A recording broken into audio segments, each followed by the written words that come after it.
Hello, and welcome to this episode of the Futurum Tech Webcast. I'm your host, Shelly Kramer, and this conversation is part of our interview series. And I'm super excited today to be talking about customer data platforms. And we're going to talk about how unified customer data can help advance your contact center.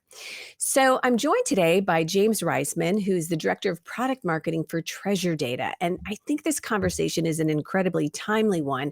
It's about the value of customer data platforms, otherwise known as CDPs, and what the value that they can bring to teams outside of simply just your sales and marketing teams. So I believe, and we've written a lot about this in some of our trends predictions for the coming year. I believe that today is the time for the CDP.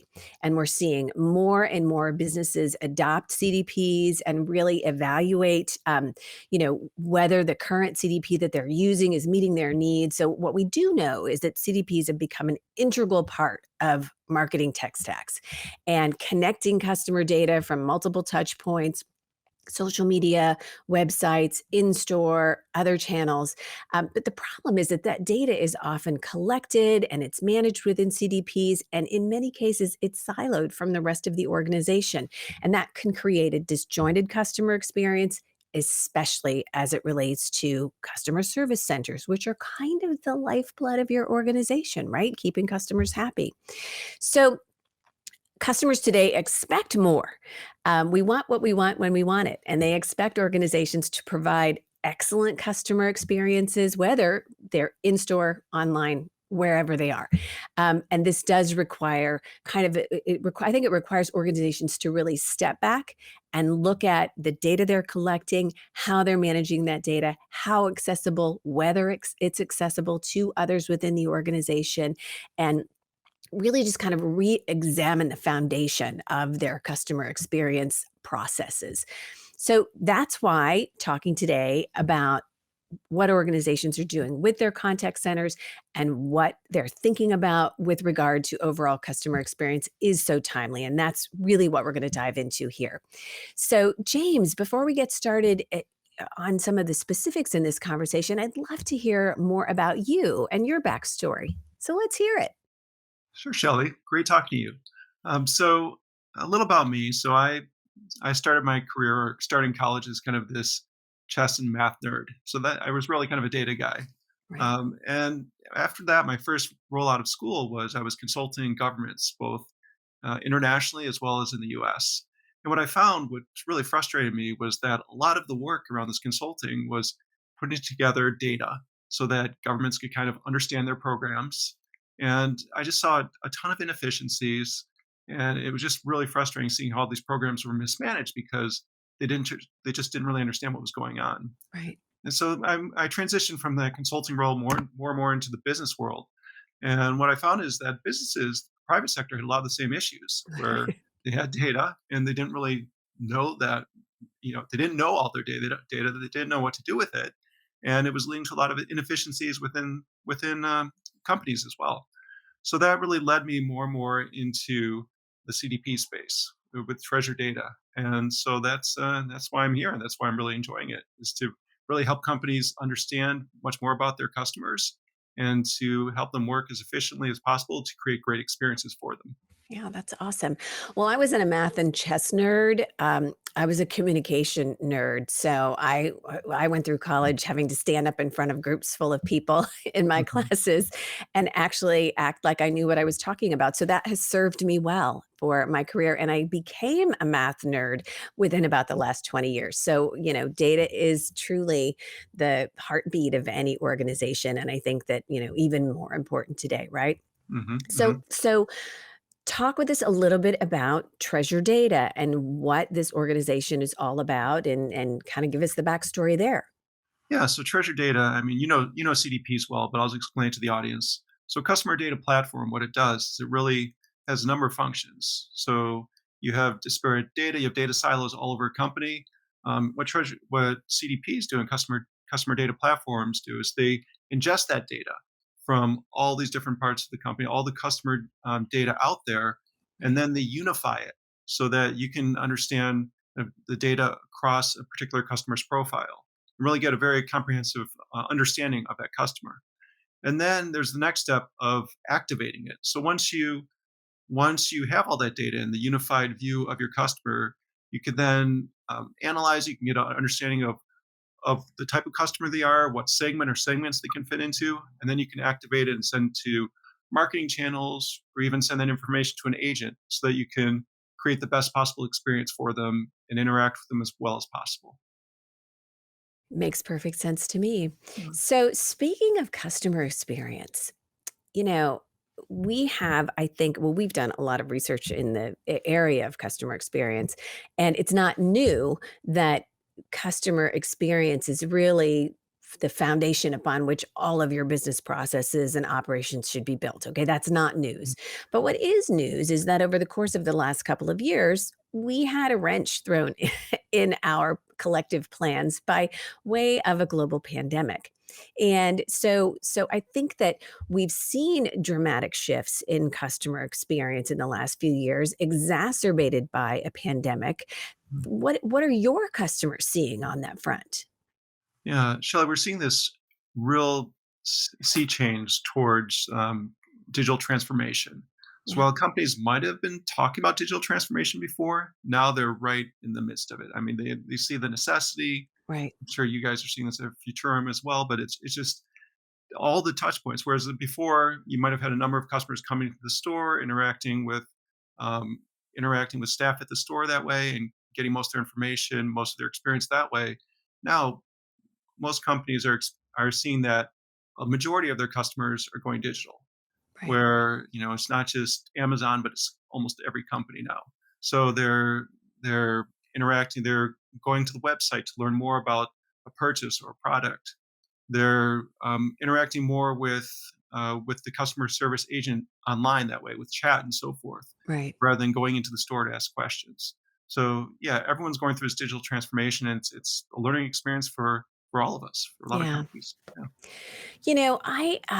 I'm kind of an eternal optimist, and so I am prone to looking at something like a pandemic, which has not been easy for any of us Mhm, the mhm, world over. But I tend to look at it and look for the various silver linings that have come out of that as and I think that my dad's saying is, we don't know what we don't know until we know, right? But mhm, it's true.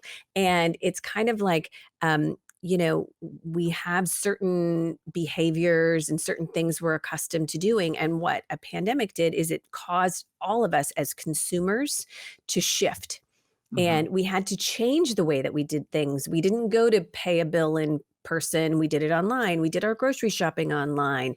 We learned quickly about things like mobile payment or just all different kinds of things. And once you realize, oh my 83-year-old mother-in-law talks often about how, she had no idea how amazing it was to do her grocery shopping online until she actually had to do it, right? mhm, And so I think that, so I look at this pivot to digital transformation that has really been, as you said, companies oftentimes, had a list and we were working toward that, working toward thinking about this software solution or integrating this into our processes, but we haven't just quite gotten around to it yet. And what happened is that, we didn't have any more time. We had to immediately pivot. We had remote workforces that we had to enable to do their jobs and to serve mhm, our customers. And in some industries, we had customers with really big problems, you know, um, like thinking in the early days of the pandemic, financial institutions and health insurance companies and telehealth companies and all kinds of organizations had to automatically just shift.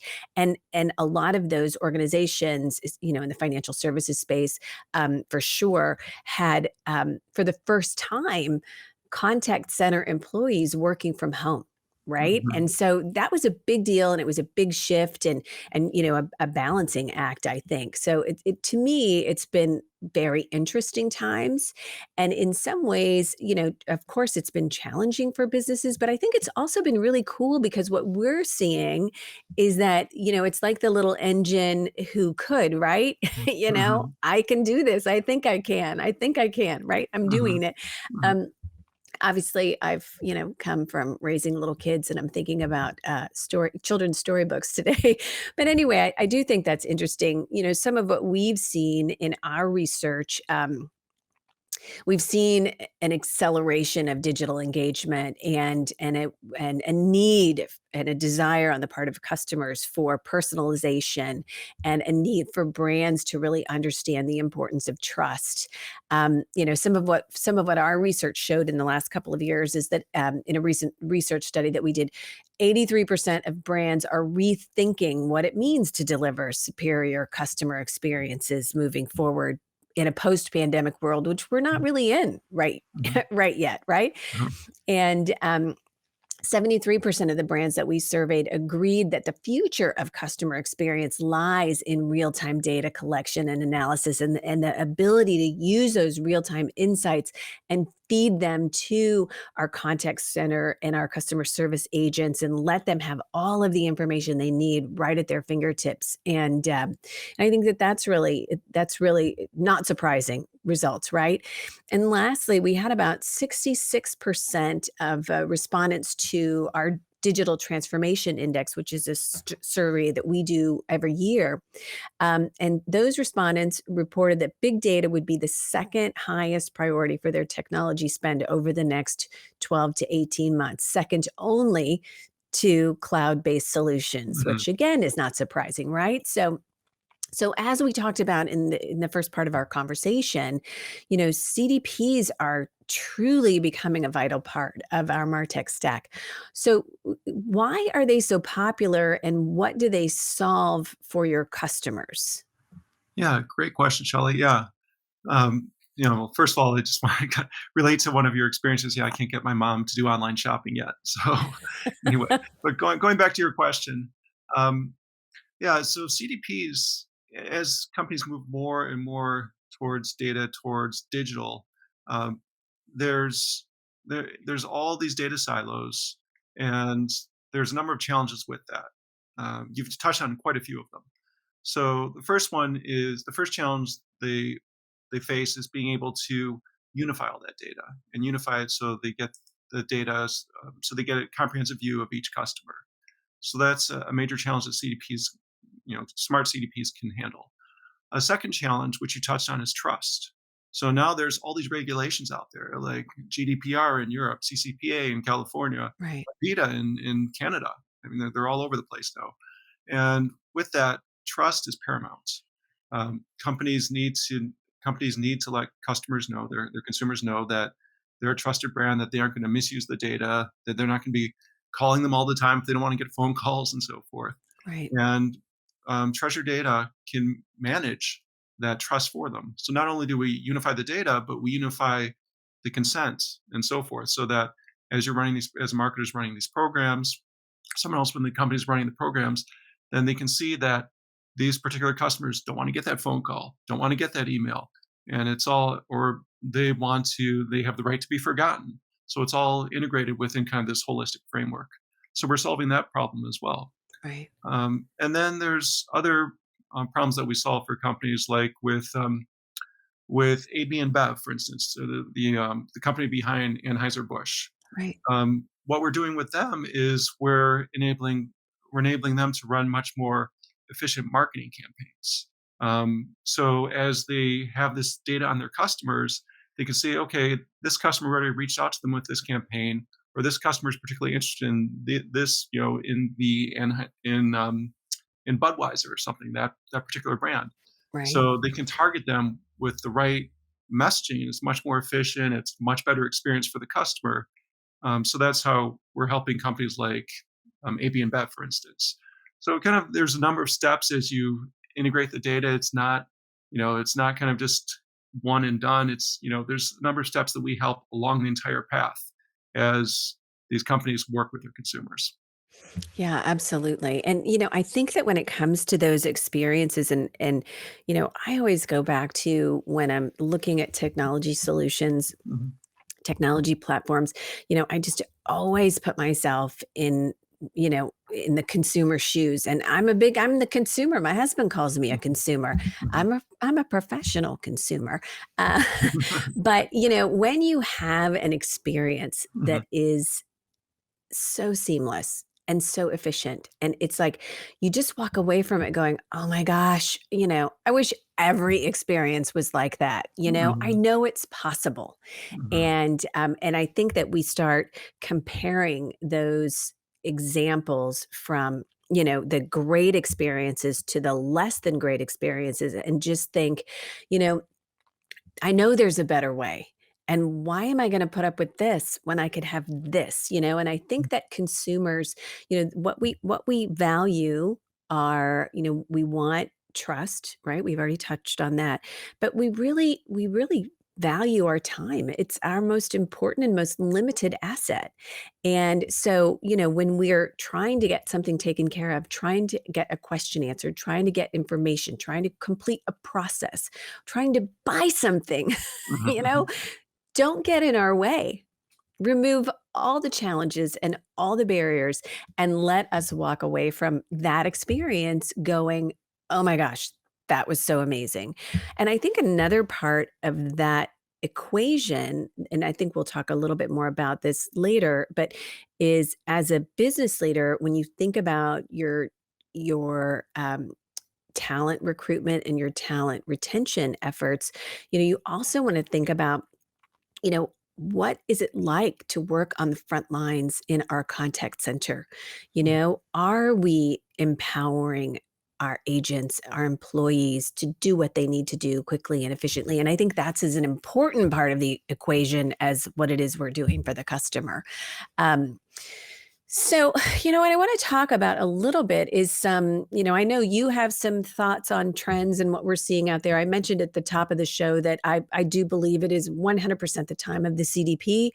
Our team has written about this extensively. This is not a nice to have, this is a critical part of your technology stack. And I think that one of the one of the interesting misperceptions that I think some organizations have is that a CDP is just for marketing or a CDP is just for sales. And the reality of it is I believe it's relatively new technology when it comes to the contact center tech stack, but I think it's tremendously important.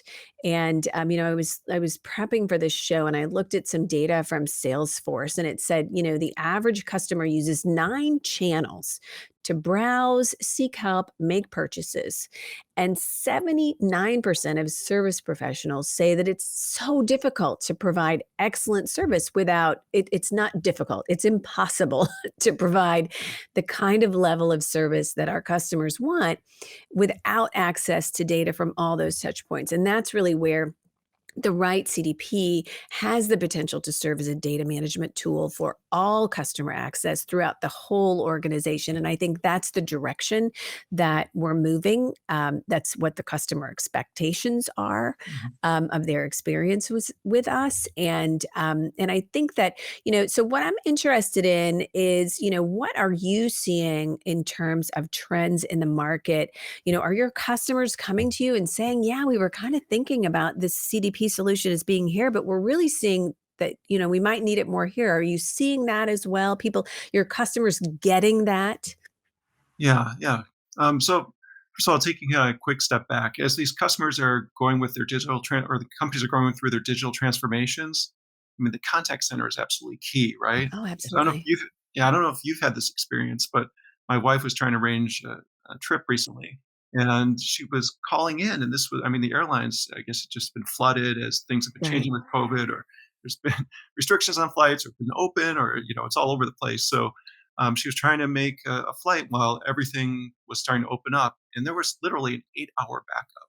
So you talk about a bad experience, and Oh, just, wow. just thinking, oh my gosh, I don't want to deal with this brand ever again. There was Right. an 8-hour backup in the contact center. So I mean, it's key to create great experiences, or else you're going to leave forever bad taste in your consumers' mouths. So going back to your question, some of the trends that we've been seeing are there's we've been getting a lot of inquiries from our customers about their contact center. So that's one thing. As they're going through the digital transformations, we're seeing that they're often asking, "Hey, can we get our contact center involved with this? Can we provide this data to our contact center?" So we've been getting a lot of those questions. That's for one. Also, as we work really closely with marketing departments. We've been seeing some collaboration between the marketing departments and the contact centers. So, for instance, one of the companies we work with is they're called Asian Paints. They're really big in India, Mhm. and Asian Paints, they have this whole loyalty program where they provide uh, kind of the VIP program where they provide these kind of design sessions for their customers as they're choosing their paint. They're it's going to Oh, start yeah. putting out colors and everything, and with that, when they were calling, when the consumers were calling into the contact center, the contact center had no idea about who the customer was. Were they a VIP customer? Were they in this VIP program, and were they, interested in this consultation session? So there was a lot of wasted time, and it was a kind of initially a bad experience. So Asian Paints had the foresight to work with us to really um, integrate the contact center and their data in with the marketing data, and so they could really get a holistic perspective. And when Right. the agents were dealing with a consumer who was interested in these consultations, they knew that up front, and it led to much better experience, Yeah. much better conversion for Asian Paints, where the agents were then empowered to know, hey, this particular consumer is interested Yeah. in our design services, and so they were able to create this kind of this really nice flow of experiences, led to much better conversions, Yeah. and it's been a real success story for them. So that's No, I think that's awesome. What I was thinking about when you were talking about this was, a lot of times what we don't think about, and again, this is not new, mhm, um, but what we don't think about sometimes from a marketing standpoint, a marketing strategy standpoint, is that those people in our contact centers are truly on the front lines, as of course are our salespeople, mhm, and they're privy every day to insights, to customer insights and questions and requests and challenges and frustrations and all of those things.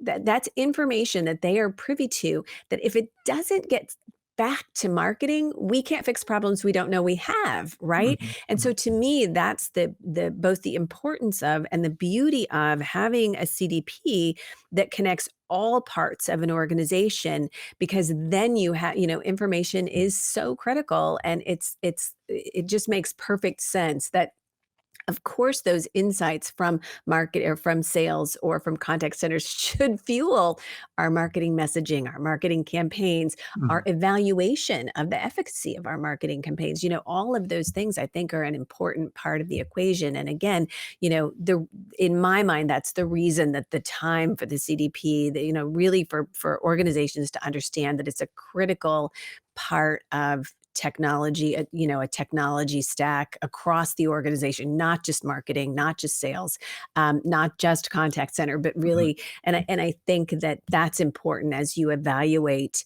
technology solutions, to be looking at it in that way and to be understanding the importance I think that a CDP can play throughout the organization. Yeah, yeah, that's a great point. And there's really kind of a lack of bidirectional flow of information Yeah, between most global 2000, between their marketing departments and their contact centers. So I mean, what we've heard is that a lot of times the marketing department, they want to know how the customer experience has been, right.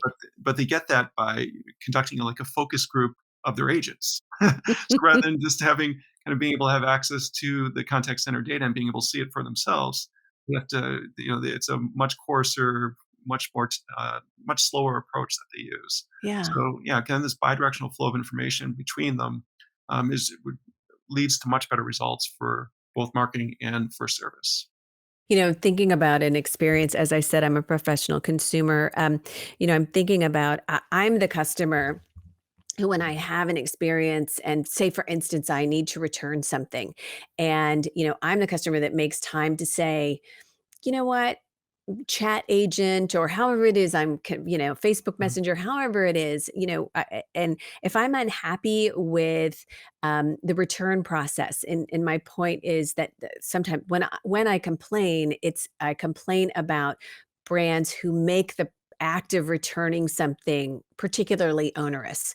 Mhm. And I think today, certainly in today's e-commerce driven environment, and what Amazon has taught all of us is Mhm. that, buy it quickly and easily, return it quickly and easily if it doesn't work. So when brands create processes that make it challenging for customers to return things, you will lose me forever as a customer. But I'm also the customer who takes time to tell you that I don't like this. And here's Mhm. why. And that's an prime example of the kind of data that you could have in your contact center channels that if you're a marketer, you really want to see. This is really pissing people off. We need to change this. Yeah. But if you're not pulling all that data and all of those insights together, you're missing out, I think, on some really valuable customer feedback that I think could be important. Yeah. Yeah, absolutely. There's a lot of the feedback from campaigns or contact centers see a lot from campaigns, marketing Yeah. campaigns that could be going wrong. Yeah. Like, one of our customers, like, it's a large retailer, and they were running these campaigns frequently, and there were problems with the campaigns where there'd be too many emails sent out to a customer. Yeah. It'd be repetitive or it'd just be a problem with the system. And this was going on for a while, and it was leading to a bad customer experience, and contact centers were flooded with calls right after these campaigns, but they didn't really know what was going on until they started leveraging this technology. Yeah. So, yeah. Yeah. We can't fix what's broken if we don't know that it's broken, right? And that actually truly is, because I'm somebody who's developed campaigns and because I'm an analyst and I look at these things, I do as a consumer always make time, whether it goes into the ether or not, to let brands know here's where you're missing. Sometimes maybe they take advantage of it. Most times they don't. I don't know, but at least I try. Yeah. So I actually just published an article about this morning, and I'm super excited about it. I know Treasure Data just launched CDP for service. Mhm. And I think this is in fact, in my article, I called it the right solution at the right time. And so take us inside the thought process for this new solution and why it'll be a difference maker. Yeah. We're really excited about it. We think it's going to make a huge difference in the marketplace as all these companies are going through their digital transformations. Um, so, the thought process behind it was, again, we've seen a lot of feedback from customers that they wanted more for their contact center. And we've done some work, as I mentioned, with Asian Paints, with a global retailer. We've done some work already in this space. So we saw this need, and we just wanted to kind of meet the market where it was and where it was heading. So what we did is we created some new technology based on our existing technology. So we have this great foundation of our customer data platform, and on top of that, we have this real-time data layer, where we're able to get data real time from, if someone's browsing through a website or on one of your apps, you can see that just seconds later with our real-time technology. Then we build in these integrations to all these major service desk, and contact center applications like Genesis and Zendesk, Salesforce Service Cloud, and so forth, so that agents could then see that information within the applications that they know, and that so there wouldn't be all this training involved for the agents and so forth. So we brought that all together, so now agents can really be empowered with this data, and Right. they can see what's going on. And they not only do they see the data, but they can see machine learning driven insights as well. So if there's insights about, oh, this customer is a churn risk, or this particular consumer is high lifetime value VIP consumer, the agent Right. will know that. They'll be able to interact with them in a more appropriate fashion. Right. And likewise, the routing system can know that as well. So the routing system can route the VIP consumer over to the proper agent for more of a white glove treatment. So that's really what CDP for service does. It takes kind of our existing foundation as a CDP and puts on this whole new layer so that we can empower the agent with it. Right, that's awesome, and I do think that personalization is such an important key there, Mhm. and, everybody likes to feel special. Everybody likes to feel valued, and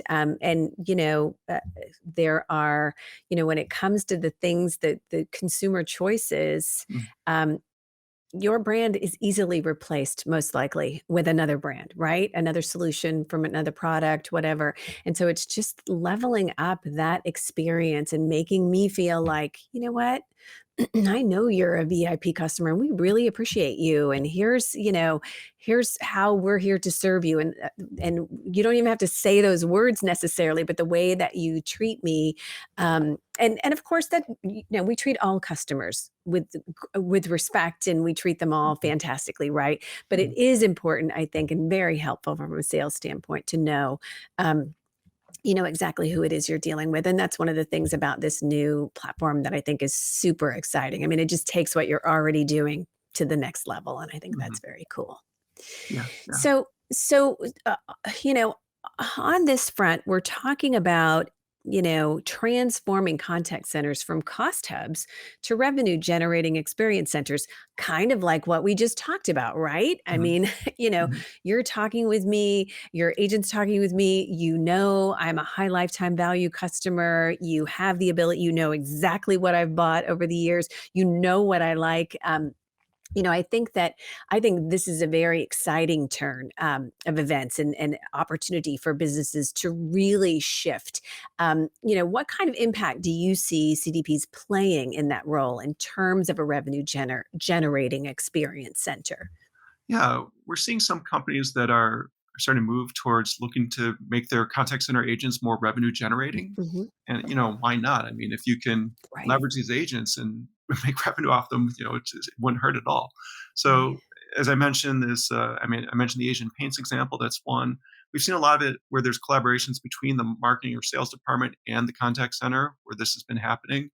By providing this information about the type of customer, are they a VIP customer? What did they just browse on the website? What are they interested in?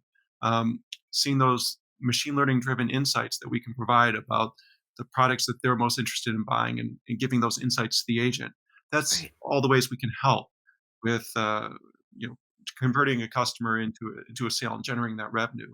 But that said, I don't want to just kind of pigeonhole CDP for service and say we're only a revenue generating solution. right. We help contact centers, service departments really where their needs are today, not just Yeah, where they're heading, but what they really need today, like right. time to resolution, um, being able to empower agents, make agents happier, and reduce that agent turnover. We're improving the customer experience. So we're helping with all those fundamental areas, all the fundamental Right, issues, because right. we're able to provide that information, that data about a comprehensive view of the customer, what they're looking to do here and now, and provide that information to the agent to help them make the best conversation. Absolutely. So, you talked a little bit about some of your existing customers, Asia Paint, Mhm, AB InBev, mhm. uh, a global e-commerce company or retailer. Are there specific types of companies that you most often serve or who can benefit from the Treasure Data CDP? Or is it across the board? We can kind of work with anybody, or give us some examples of some specific use cases that are kind of personification of your customer and prospect base. Sure, sure. Yeah, we work a lot with CPG customers. As I mentioned, Mhm. AB and Bev Sure. is an example of them. Asian Paints is also a CPG customer. We work a lot with retailers. I mean, retailers face these issues all the time, but Sure. yeah. And also work quite a bit with auto companies like Subaru, Honda, um, a lot, Stellantis, a lot of the major auto companies out there are working with us. And we work within financial services as well. Financial services has a lot of needs around their contact center and providing the best Right. experiences for their customer. Right. In terms of kind of if you want concrete use cases, yeah, I mean, Well, you've given me some already. yeah, yeah, yeah. I was most interested in, whether and I thought that across the board, what you're talking about, CPG, financial services, automotive. I wasn't aware of automotive as much. I assumed banking and financial services. Mhm, So, what you're sharing makes perfect sense. mhm, mhm. Absolutely. Yeah, Absolutely. yeah. and we work with other industries as well. Those are some of our major ones, but there's other Uh-huh, verticals that we work with. uh-huh. Well, I think that we have reached the bottom of our show here, but Yeah. I wanted to just, James, this has been a fantastic conversation, and Mhm. I am so all in on, Mhm. CDPs and, what it is you and your team are doing, and, the innovation that I'm seeing out of treasure data. I think it's really exciting. And I want to thank you so much for joining me today. Thanks, Shelly. Great And being here. Yeah, great talking to you. absolutely.